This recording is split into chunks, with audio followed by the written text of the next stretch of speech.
I will say this, it is simple, it is not easy.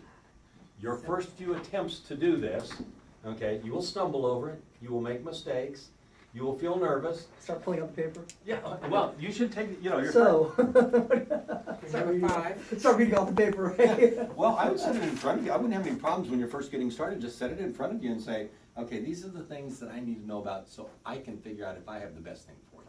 Do you mind if I ask you some questions? And they'll go ahead, when I was a broker, they gave us needs analysis things out the wazoo. Yeah. I mean, there was, We have that.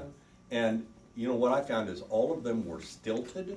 They were asked in an order that didn't make sense, and they were very uncomfortable for me.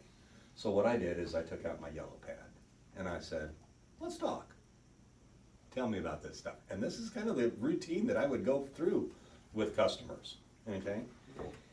Once I got comfortable doing it, I'd close 90% of the people that I talked to, okay?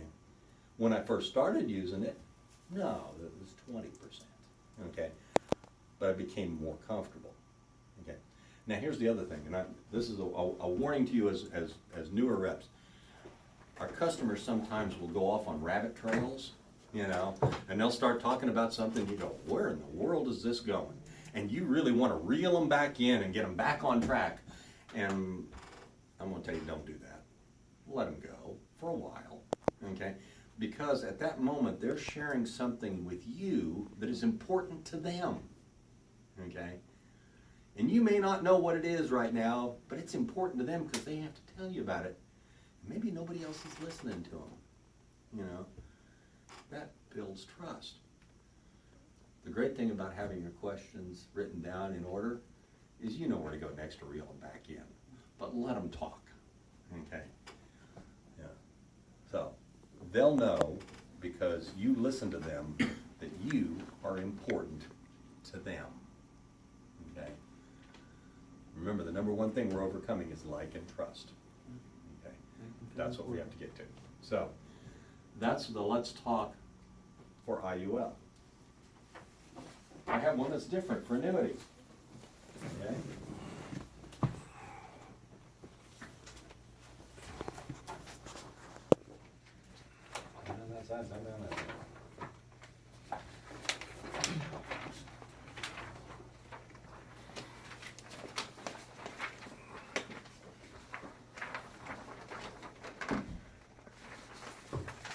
Now, this portion, this is primarily written for non-qualified money. If you know somebody's sitting on money in the bank, okay? It's still good to know about these things, and they're going to ask about retirement money and retirement plans and where that's all. But it's also designed to help the conversation about money. And you're going to get, because when you start talking about assets and things, a lot of times people will kind of wall up, You can ask them about their health, they'll tell you anything. You ask them about their money, the wall closes. So you've got to get that back open again when you're talking about money. So tell me about your plans for this money. You know that they've got some money in the bank, whether it's in CDs or it's in, a checking account or a money market account. And a lot of times they will give you a very nondescript answer. It'll be something like, well, I just want to get the best rate on it.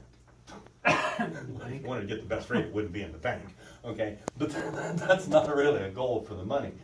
You want to ask them, no, what I'm trying to find out is what would you spend this on someday? Oh. Yeah. So what would you spend this on someday? And a lot of times they'll tell you, well, and we're talking about seniors here because seniors have most of the money, okay? So you go, well, I would just want to leave it to the kids. That's what my main goal is. And you go, unless I get sick, okay?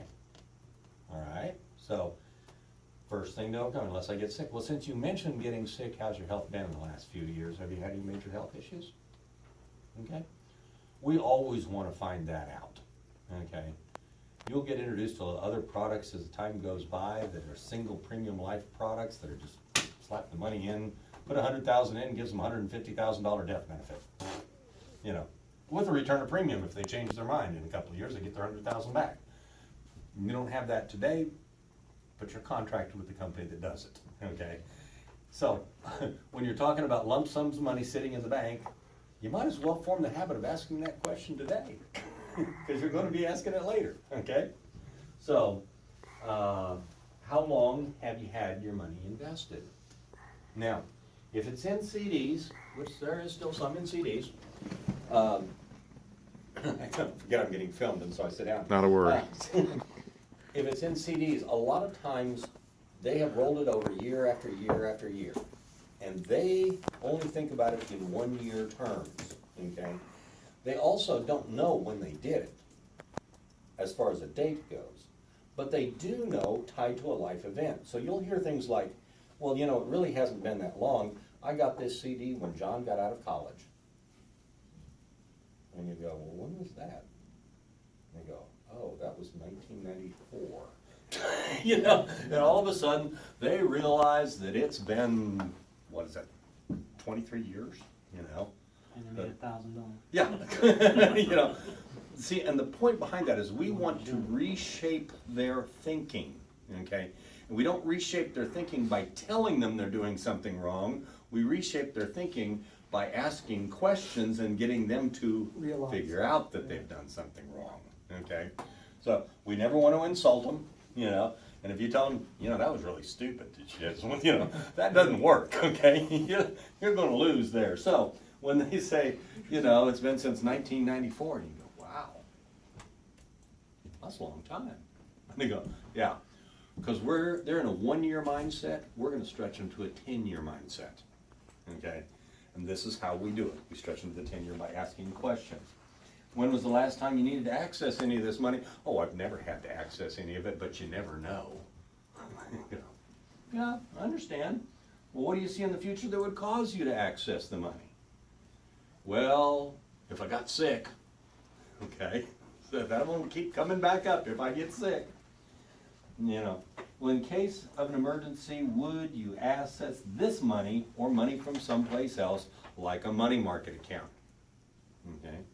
They will have little old ladies. They'll have $80,000 in their checking account, okay? They will have CDs, 10 different CDs, and if you ask them about any one particular CD, they go, this is in case of an emergency. And the next month, when one comes due, they'll say, this is in case of an emergency. And every one of them's in case of an emergency, and they've got $80,000 in their checking account.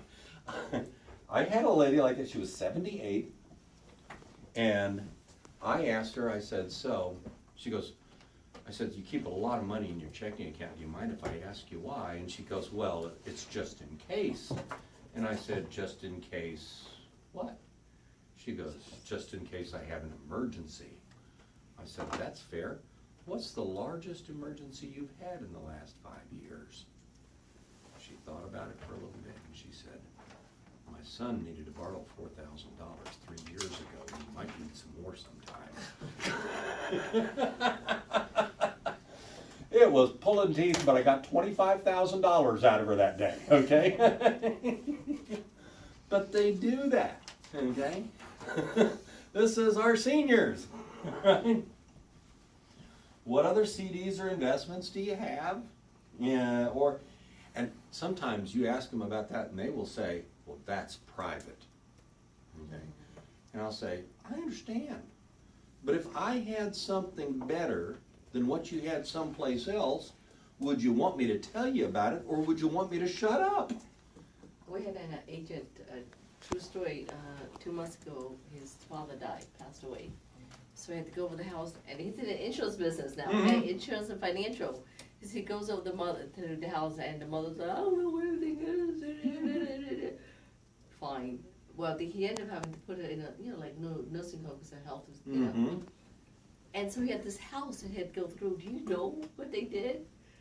Money was everywhere. Yeah, I stashed it all They places, went yeah. to, you know, his old car, and you know where the tire changed, he looked up, you know, I don't know, he for some reason made him looked it up. There was an envelope, open envelope, there was $6,000. You know where the tire changes. And he goes in the garage with the 2 boxes, lift out theirs. And he goes with the mother, like the soul thing, lift up, each layer had an envelope of money. He found over $100,000 cash. It's a, that was, that's like, and he's still searching right now. And he said, it is everywhere, you go up and it's, yeah. So the house has got 50 years of stuff in it, and he said, Shirley, they stuffed it everywhere. Oh, But he's in a financial planner, and insurance business, they wouldn't. yeah.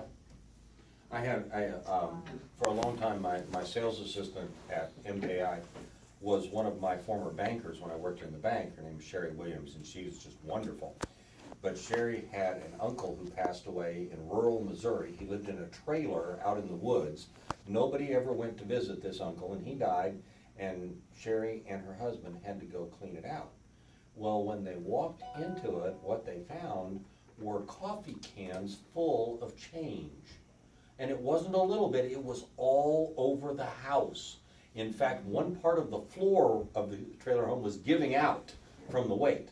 They took it all to the bank and had the change counter do it. It was $38,000 in change, you know? Oh my God. Yeah, so there's things like that, you know, that people do, you know. But then you ask them about their total CD investments and how much do they have in the market. And if somebody tells you they don't have anything in the market, probe just a little bit more, okay? Because you'll say, do you have an old 401k someplace? And they'll go, well, yeah, but that's not in the market, that's in my 401k. I had, Actually, they do say that. yeah, they do, don't they, you know? But yeah, either that or, you know, you talked about the 401k money when you take it out. It's tax-free. Yeah, yeah, I there's don't a have to pay taxes, lot, I'm over 60 years old. yeah, there's a lot of No, misconceptions, yeah. the 401k people really do think it's tax-free, really, a lot. Well, they think the Roth is Roth tax is. free, yeah. Yeah, Right, but they think the regular. Yeah. 401k is not, Because well, they're not educated on it. No, they're Nobody not, you ever know. teaches them. yeah, nobody teaches them, so, and I'm gonna teach you some things here that nobody else teaches you about, and you're gonna find very interesting too, but, I question? do have an off-topic question here. I have a lot of Muslim friends, Okay, and the insurance came out in the 1900s, roughly around that time. I the assume. first annuity was done in 1783, I think. We're talking about the modern system. Those were SPIAs, but yeah, the original modern annuity style of annuity is 1950s is when those began. Life insurance itself has been written since the 1800s. Okay, so basically they'll look at as the modern stuff as non-Sharia compliant. In other words, it's against their religion to have, because the concept is, That happened today. That yeah, happened today. concept is you can't make money on money. Okay, okay, you can't, that's why you can't gamble, you can't make money on money. But what this, and the reason I'm asking is because these guys have a lot of money, a lot of cash, okay? And what this is actually investing in the market, right? And No. getting a return. The index annuities are. Index are not invested in the market. Okay, then I'm wrong. Okay, I'll No, teach you yeah, how to, they I, reflect Okay. market this is gains. a topic that I probably ought to spend a little time on, if you Yeah. think, you know, because most people don't understand how this works. It's actually not invested in the No. market. So, yeah. But how do you, like, their concepts are this modern stuff that really don't make any sense, Mhm. right? And how do you, because they're Sharia compliant insurance, so how do you, cater to that population, something like that? Like, well, this is, Yeah. against whatever. That's gonna be hard for me because Yeah. I've never dealt in that market. You know, I really I've haven't. dealt with it today. I can learn about I it. did. I've dealt with it Rocks. today. And I've dealt with it today. Yeah. So he said, the doctor that was in there earlier, for those of you who haven't seen, he goes, we got these, Oh, yeah. we can't talk about money, making interest on top of the thing in our community, yada, yada. Mhm. And I looked at it, I said, but I goes, then you don't talk about that. What you talk about is ask Mr. Clients, look, if you live a long, long time, is there money for you to utilize, to use, right, that would last you for a lifetime? Mhm. I didn't talk about interest. I talked about, what if you, and what if you get sick tomorrow? Where's the money coming from to take care of you? Mhm. If you get hurt tomorrow, where's the money's coming to They, take care they, of they you? don't go for that. If you have heart attacks, strokes, those kind of things. But this guy got it. This guy was the commute, Oh, he, the guy was here earlier. the guy was here, he's a doctor in this community. And we didn't talk about interest, Well, their whole concept is weird. The way their banking system works is very different from our banking system. The way their banking system works is, if you want a house, buy a house, they will own like property. They'll get money from the rental property, right? From that, they will give you the money. So it has to be, they have to own a product. They can't charge the interest. But according to their religion, okay, I did some study on this, it's pure capitalism, it's pure supply demand. So you cannot regulate currency in their religion, and you cannot have monopoly, okay? But this modern stuff they come out, they had a issue for 500 years. The modern stuff they came out with, but if the bank loses that property because they can't get insurance, the whole thing is gone. I was like, this makes no sense, right? So, but there's got to be a way. I know there's got to be a way to do that, because that is a huge amount of money sitting there, of untapped money. Like I said, that's a difficult market for me because I have not been in it, but let me research it, okay? Yeah. Tomorrow he'll be here. Tomorrow the doctor will be here. He's in that entire market. He's coming here with his wife. Maybe we should come by. You should come back home. He's here. Okay, looking at all your current Sorry about that. investments, that's all right, no, because that brings up an interesting question, and I'll explain how the cash value is structured, what they do on that.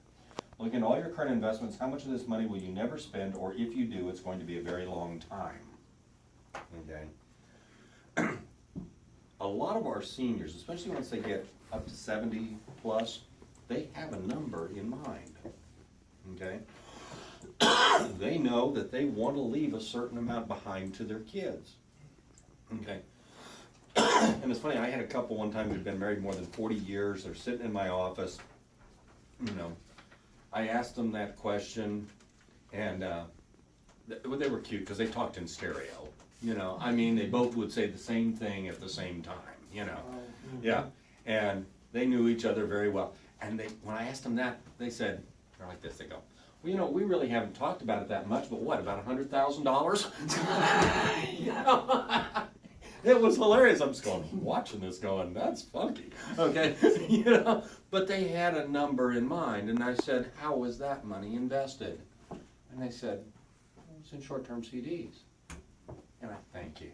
I said, did you know that if you invest short-term money short-term, versus if you invest long-term money short-term versus investing long-term money long-term, that you will earn 1.5 to 2% less over time having invested short-term?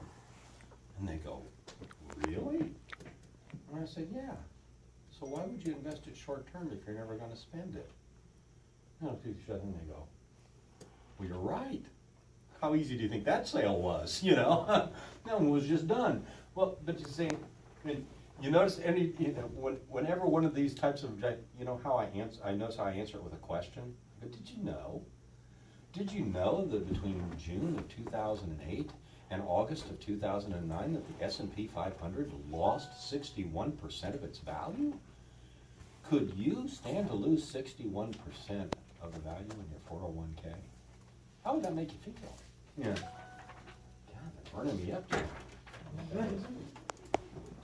Anyway, so by asking questions rather than confronting them and telling them that they're wrong, you know, you get them to think differently. I asked, here's a common theme today is everybody believes that interest rates are going up, okay? Because the Fed's raising rates, right? Okay, here's the dirty little secret about the Fed raising rates. The Fed raising rates does not mean the banks pay you any more, okay? It has zero effect on them. They're full of cash, they have plenty of money. The only reason for a bank to raise rates is if they needed more deposits. They don't need them, okay? So when the Fed raises rates, what it allows the banks to do is to raise their prime rate, what they charge for loans, and consequently raise the rates on their credit cards. So the banks make more money when the Fed raises rates, the customers don't, okay? But the misconception is that the Fed's raising rates, so rates are going up and rates are not going up. So your prime loans are your housing loans? Well, no, prime is what they charge, the best rate for the business for their banking customers. Mortgage rates are actually not connected to that. No, okay. Yeah, and they have remained fairly low. They're actually track the 10-year treasury more closely, you know, so. But the prime is, you know, if GE wants to have a revolving credit of $1 billion from the bank, that's what they charge GE as prime, okay? So, but customers believe that interest rates are going up, and they'll tell you, oh, well, I believe that interest rates are going up. And I look at them and I go, you're right, someday. well, what are you gonna do if rates stay here for an extended period of time? Like 10 years? Because they've been lower than this in Japan for 25. You know, it could happen here. I mean, what are you gonna do? Well, rates have gotta go up. Yeah, I agree, someday. What are we gonna do if it stays here? Especially if they were living off their interest, you know. Okay, you're not arguing with them. You're asking them to consider a different scenario. All right, so, but after you have all of this information, you know, on them, you know that you have money that they don't plan on spending for a long time. They've proven that they haven't spent it over the last 20 years. They're not gonna need it for the next 10 years because it's gonna be a long time, if ever, okay? It's okay to talk to them about something with 10 years of surrender in it, you know? It's no big deal. You've expanded their time horizon without ever telling them you need to invest longer term, you know? By asking questions, we get them to reshape their thinking, okay? And so now whatever annuity you're comfortable with, go ahead at this point, say, I think I've got just the thing for you. I think you'll like it. Let me show it to you. And after you explain it, and you've done all this, you know what your close is? How does it sound? And they go, sounds pretty good. You go, great, why don't we start the paperwork? It's that simple, you know? So, but the important part is establishing the rapport and asking the questions. When it came to selling a fixed annuity at the end of my retail career, before I went to management and training, again, I'd close 9 out of 10, couldn't figure out why the other one didn't buy.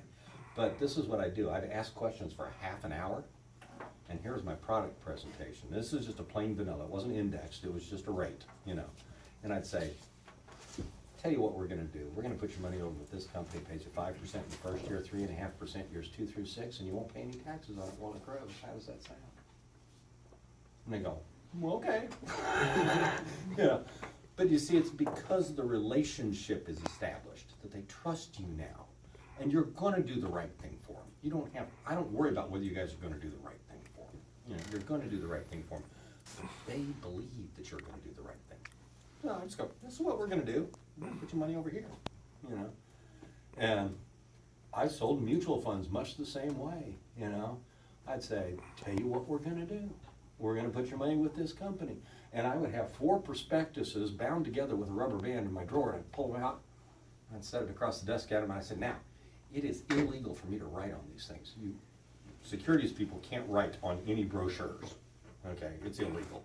I said, it's illegal for me to write on these things, but you can. So here's a pen, here's what I want you to do. I said, that one we're gonna put 40% of your money in, and that one we're gonna put 40% of your money in, and they're sitting there just writing 40 and 40 and 10 and 10, you know? But that all happened prior to product, okay? And that's why it's so important to spend time getting to know our customers, you know? So, we want to do business with people we like and they like us. So let's be the type of people they like. Yeah. Okay, so now once you have them as a customer, the next thing is to turn them into a client or an advocate. Okay? Buying one thing from you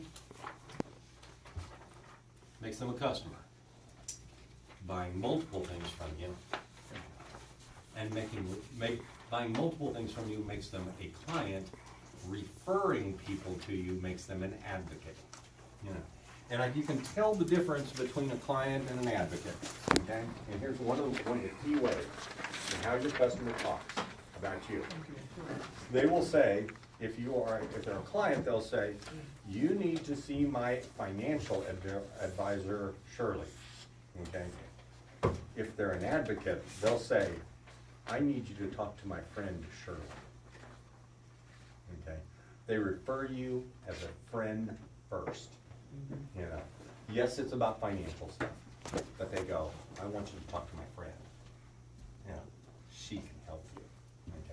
the way we get to that point is we get to know them more, okay? And here's a list of 20 things called Let's Talk, did I give you Let's Talk some more? Yes, good, because I'm looking down here and I don't see mine on there. The first thing is asking them, and by the way, you cannot cover all 20 of these in one meeting. Okay, there we go. You can't cover them all in one meeting. Many times you can only cover 2 or 3 of them in any particular meeting that you have with them. You start doing this upon policy delivery, okay? When you deliver the policy, say, you know what, I got a couple more things I wanted to ask you. Number one is, do you have a will? Okay. Do you know that a will directs their estate into probate court? Most people think that a will handles their estate. No, it is a letter of recommendation to the judge about how you want your estate divided up. Probate takes anywhere from 6 months to 18 months or longer, and the minimum probate fees are 4% to the state for the court, and usually attorneys take anywhere from 4 to 15% for their fees to probate it, okay? So you're talking about a minimum of 8% of your estate goes off the top because you have it in a will. And you go, well, what's a will for? A will has a purpose, okay? This is what it's good for. The family jewelry, okay? The family furniture, you know. Any particular personal items where you want it directed, that's what a will is for. But for financial assets, it is horrible, okay? So this is how you avoid it. Your bank accounts should all have a POD designation on it. It's called payable on death. Okay? Is this written down somewhere? Time for you to write it down. POD, payable on death designation. POD designations require a name, a date of birth, and a social security number. You can go down to the bank, it is a free service, but the bank won't tell you about it because it's just paperwork to them. And it's work, and they don't get paid for it. So they don't tell anybody. But if you go down to the bank and say, we need to put a POD designation on it, they'll say, okay, and they'll pull out the paperwork. You have to have name, social security number, and date of birth of your beneficiaries, okay? It passes directly to the heirs once the bank is presented with a death certificate, okay? So it can happen within a week. No probate. It is incontestable, okay? You can contest a will, okay? You don't like how the estate's divided up, you can fight it in court. You cannot contest beneficiary designations, okay? If you have a brokerage account, okay, a car title, a house title, a boat title, an RV title, anything that's a titled asset, it is a TOD or transfer on death. It costs nothing to add it to brokerage accounts. However, if you're going to add it to your house, car, or whatever, anything with a title, it's usually a transfer fee that you pay at the Register of Deeds at your county courthouse. Ranges in each state between $15 and $30 typically to add that designation on there. We used, I'm sorry, just, it's the Department of Records, you said, did you put that? or- Register of Deeds. Register. Register of Deeds.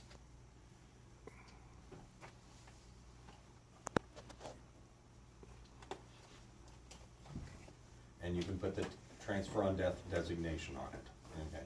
And then it's okay for the will to take care of everything else, you know? Jewelry. Jewelry, yeah, anything that doesn't have a title, that's kind of the key. If it doesn't have a title or it's not liquid assets, okay, cash, you know, that's the thing, you know. So you need to have that. It's also important for somebody to have somebody else on the box as co-owner of the box that they trust on the safety deposit box. That's what we do. The box. Yeah, Any the safety co- deposit Oh. box, safety deposit box. How about the living I was trust? talking about the box. About the what? Living trust. A living trust, which, I mean, a living trust any- can supersede all of that, okay?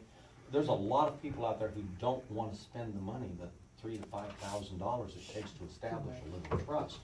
And yet they have problems, and many of them don't wanna pay a lawyer, and I understand that, I don't trust them either. you know? So, but this will take care of it. It works great for smaller estates, okay? Less than $1 million, it works great for. It works great on, if you get into a hers, mine, and ours situation, then you probably need to spend the money for a trust. That's the way my parents are, well, because my dad passed away about a year and a half ago. But he had the farm, and he was a widower, and he married a woman who had a huge retirement plan, and she was a widower. And so her money's going one way, and the farm's going a different way, and a trust takes care of that, you know. POD designations, not necessarily, you know, you know, a lot of mad relatives, yeah. How about, on property, how do you do that? Property, if it's titled and deeded, which again, that's, you know, It's then, gonna be probated? no, TOD on it. And what happens is you go, well, it's got a mortgage on it, right? Well, that's a lien on it. Right. Okay, the lien transfers with the property, so Right. the, I knew that. yeah, so. So you if they inherit, are you inheriting the, like they owe money on a property, you would inherit that money they owe on the You property? inherit everything. Yeah, you inherit the debt and the property as well, but that means that you have control of it and you can sell it. Okay. And nobody else, you don't have to wait on anybody else, you don't have to wait on the court to do it, you know, because the bank's gonna want their money. If you've got a $600,000 property with a $400,000 mortgage on it, the bank's gonna want the property. You wanna have the right to sell it before they decide they want the property, They okay? don't really want it either, so. Yeah, They don't like holding on. yeah. So anyway, well, we spent a lot of time on that. Number two, do you plan on leaving money to a charity? Okay. Foundation, leave it to the church, you know, that's very, you know, a lot of our seniors wanna do that, they might leave $10,000 to their local congregation, okay? You know, an annuity, okay, when the owner dies, who's responsible for the taxes? The beneficiary, at the beneficiary's tax rate, right? Yep. What's the tax rate for a church? None. Zero. Zero. Right. So it is tax deferred to the owner, but it is tax free to the charity. Right. So it is a perfect vehicle for somebody that wants to leave money behind to the church. Put it into an annuity, and the church is gonna end up with more money tax free. But if you get mad at the pastor, okay, you don't have to change your will. All you gotta do is change the beneficiary. It's one sheet of paper. Well, that never happens, does it? No, nobody ever gets mad at the pastor. Oh, okay. It happens a lot. I know. I'm the youth leader, at least they don't get mad at me. Yeah, okay. Number three, how have low interest rates affected your lifestyle? These are people that are used to, you know, living off their interest, that's what their extra income is. You know, sometimes they get a little upset.